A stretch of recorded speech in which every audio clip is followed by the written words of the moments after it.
When you feel that feeling and it's visceral, no person, no thing, no experience will stand in the way between you and that vision, and you will be initiated by the universe into wealth.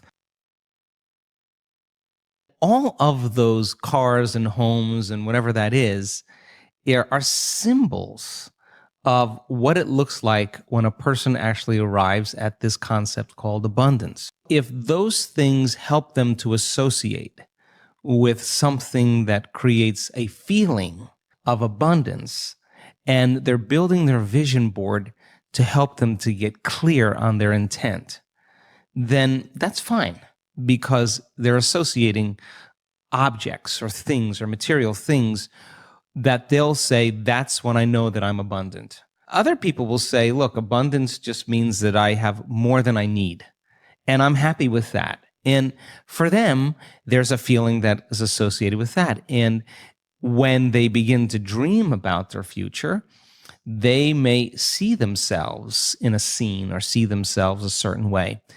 I don't care what it takes for the person to get there, because once they have their abundance, and this happens quite a bit in our work, when you finally have everything you want, there's only one thing you're going to ask yourself: how am I going to contribute to the world? How am I going to make a difference? So we use different tools to help people to get to that point. But if the person's doing the vision board and they're saying, when I get my new car, I get my new house, I get my new relationship, then I'm going to feel so great. Then they're back to the program, waiting for it to happen for them to feel the emotion. They're believing their outer world has to change in order for them to feel better. There's no effect of drawing the experience to you with that way. So the person has to use those tools to get them into the emotional state for them to feel like it's already happened. Now think about this. If you get up from a creative process and you feel grateful, you feel a love for life, you feel a joy for existence, you feel a passion for the moment, you will not be looking for your future, because you'll feel like it's already happened. It's the moment that we start feeling those self-limiting emotions that we feel separation, and then we start looking for it again. If you're waiting, you're not creating, you're in separation again. So then, whatever it takes for you to move into a state of being. And what is a state of being? Thoughts are the vocabulary of the brain. Feelings are the vocabulary of your body. How you think and how you feel creates your state of being. So then if you wake up in the morning and you come back to your senses with a clean slate and you say, I don't feel anything, and you say, well, let me start thinking about all the problems in my life. Well, all those problems are connected to different people or different objects or things at different times and places. The moment you remember your problems, a memory is a record of the past. You're thinking in the past. Every one of those problems has an emotion associated with them. So all of a sudden you start feeling unhappy, you start feeling bitter, you start feeling frustrated. So now your body's in the past. So then most people then create a state of being that's connected to their past. And if they're in the familiar past, then they are going to crave the predictable future, and they're going to fall back into routine. We want people then to get very clear on that vision of their future, however they do it, and begin to combine that clear intention with an elevated emotion. And the stronger the emotion they feel from the vision they're creating, the more altered they feel inside of them, the more they're going to pay attention to the pictures in their mind. And now they're remembering their future. And biologically, it's exactly the same as remembering your past. In fact, if you're not being defined by a vision in the future, it means you're making your past more real than your future. Mm-hmm. You're falling in love with your past. You're more in love with your past than you are with your future. That you're believing in your past more than you're believing in your future. When you get to that moment where you have that feeling, that's your compass. Because that feeling is going to drive your behaviors.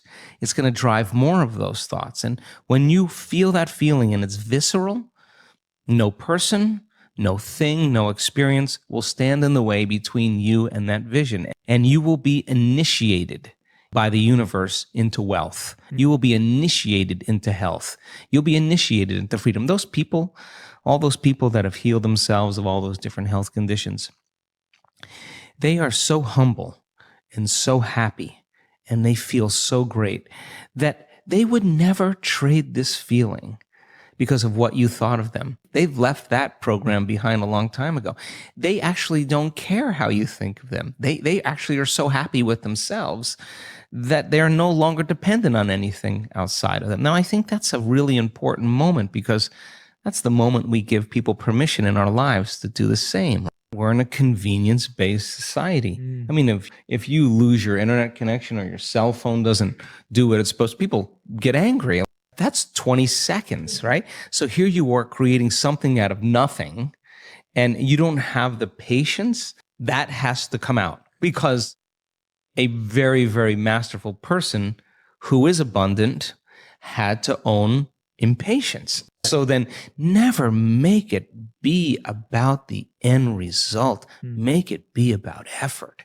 Every day you're overcoming. Every day you're out of the bleachers and you're on the field and you're giving it your all and you're practicing, keeping your energy up greater than your habits in your body or the emotional conditioning of your body, greater than any circumstance in your environment, and sustaining it for an extended period of time. And then all of a sudden, when you're connected to the energy of your future, and you know what that feels like, you will know the moment you return back to the energy of your past. And if you tell me it's because of your boss or your coworker or your ex, I'm going to say, you're back to the unconscious program, that you're the victim of your life. It takes some unlearning, and the unlearning process is the most important process, because once you do that, you're clearing out room for the next creation to be easier, and the next one to be easier, because you're starting to understand the formula a little better. And you start saying, I'm not going to take that personally, or I'm not going to react, or I'm not going to go back to that person again. I'm just going to self-regulate again.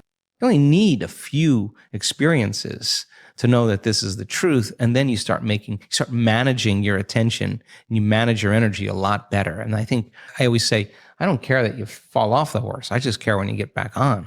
Because some people fall off and then they have to go into guilt and analysis, and they take weeks. And well, you could have just said, I fell off. Let me just get back on and keep going here. I think that emotions are energy in motion.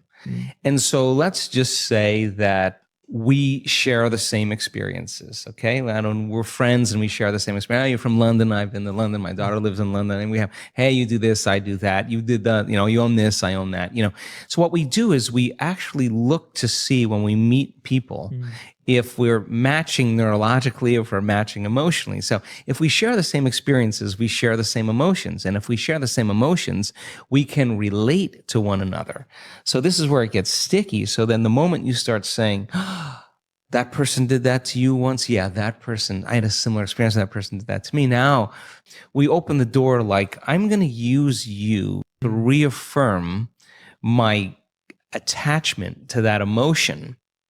And let's just work it up so that you can suffer and I can suffer, and then we can have a conversation.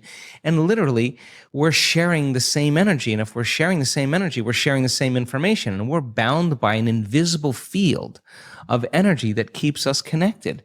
So then what does it take to break that energetic field? An energy that's greater than the energy that's holding it together. That's how you separate atoms that become a molecule.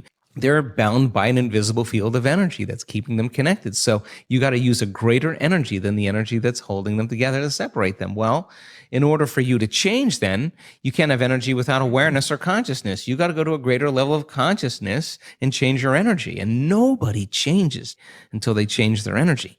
And when they change their energy, they change their life. You may say, well, this person, I use my enemy to reaffirm my addiction to hatred. I use my coworker to reaffirm my addiction to judgment.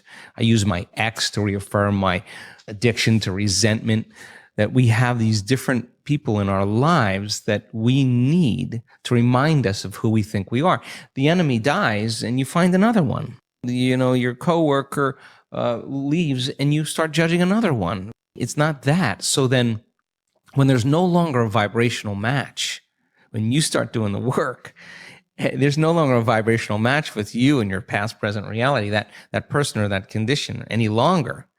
That person or condition is going to spiral away because you're no longer in need of that. So then our life begins to change when we change our energy, and we begin to take our power back. That's essential for us to begin to create with. Now, some people can't handle that because they're not conscious that they're doing it. So they'll be working on their vision of the future, and yet they'll spend 2 hours lowering their energy back into victimization or suffering, and they want to know why their future isn't happening. Well, there's an unconscious program. Let's go after that. And once you start going after that, now all of a sudden your life starts to change again. So you can't say it doesn't work.